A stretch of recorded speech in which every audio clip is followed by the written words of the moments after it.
My study of guerrilla warfare in women basically has concentrated on southwest Missouri.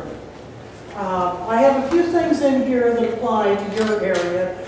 There's just such an enticing thing. Not much has been done. And there's gobs of stuff still yet to be done. So I'll get this county in here some, but what happened in southwest Missouri is much like what happened here. In September 1861, Sarah Cox filed a report with the local provost marshal.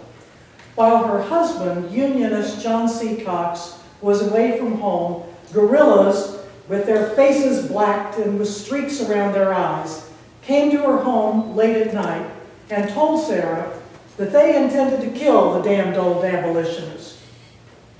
When they could not find her husband, they tore up her place and they stole some saddles. Mrs. Cox left her home in the charge of her 23-year-old daughter and went to tell her husband. He was on a neighboring farm. Early the next morning, one of her sons came running to her that said 2 of the guerrillas had come back, and they were terrorizing Sarah's daughter, forcing her to cook breakfast for them. Mrs. Cox went back home then to protect her children, arriving while the guerrillas were still there. When one threatened to burn her house, she defiantly told him, set the house on fire if he wished, and when it got to good and burning, she would walk out. Finally, the guerrillas decided to leave, and as they did, one of them took a piece of rope, shook it in her face, and said this was the rope they were prepared to hang old Cox with. They also threatened to burn her house if she was not gone in 2 days.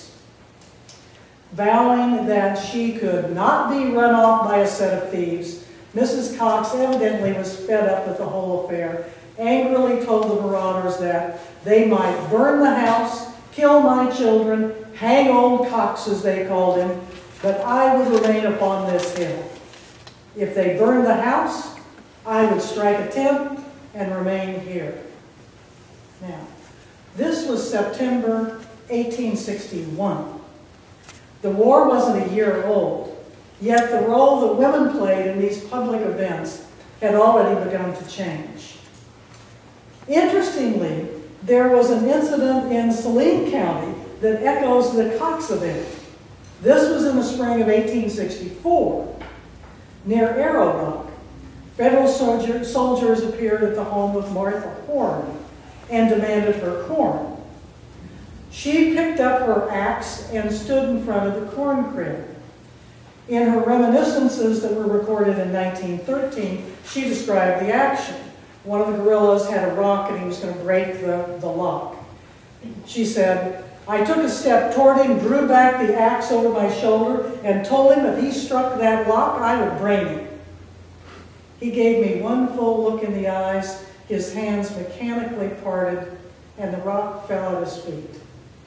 The whole party then left, and I could hear them laughing for several blocks. While she then admits that she was trembling and had a good cry, she nevertheless was certain that she would have brained it. There are countless books and documents that describe the official stories. What the Army did, what the governors did, what the politicians thought. Today, I'd like to concentrate on what happened to ordinary people during the Civil War.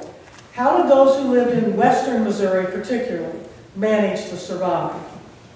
Even more specifically, how did this terrific guerrilla warfare on our border affect women's lives, the lives of people like Sarah Cox and Martha Horn? When you begin looking for evidence to explain the war's effects on ordinary people, you find rich new sources. You would think we would pretty well have figured out the primary documents of the Civil War. Well, we haven't. Especially valuable in answering questions about ordinary people are provost marshal records and county circuit court records. So through these documents, we get a great insight in what it was to live on the western border. The other great and even more greatly underused source are circuit court records after the war. Oh, it's just a fascinating thing. they've just begun to use these in the last couple of years. During the border warfare with Kansas, when there was so much violence on the border, the legislature passed a law in 1855 that said you could sue for civil damages when a felony was committed. So that's what happened. After the war, where courts were still functioning during the war, citizens filed civil suits to recover damages for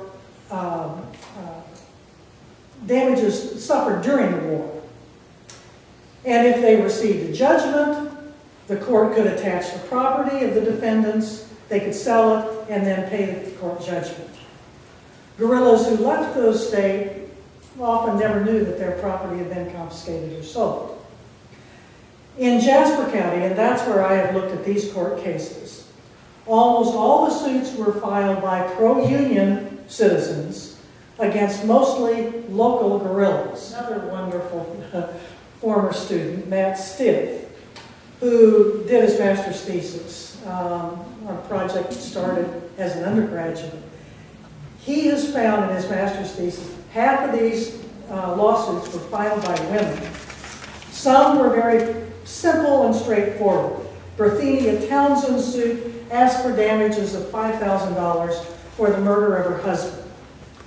And that seemed to be the price on husbands. There are a number of those suits. Husbands died for $5,000. She named 11 defendants, a number of whom were well-known guerrillas. For the most part, we don't really know if the local judgments were appealed. So we can't be sure of the final outcome. But what we do learn are the names of local guerrillas. The plaintiffs can name these guerrillas because they were their neighbors and they knew them. We know the kinds of disputes that happened. We know the sorts of items that were stolen. We know the financial and physical conditions of the plaintiffs, who owned what property, the uncertainties faced by those who lived in the county, the helplessness to protect oneself. It's all in those county cases after the Civil War is over. Civil suits. It's just a yummy suit.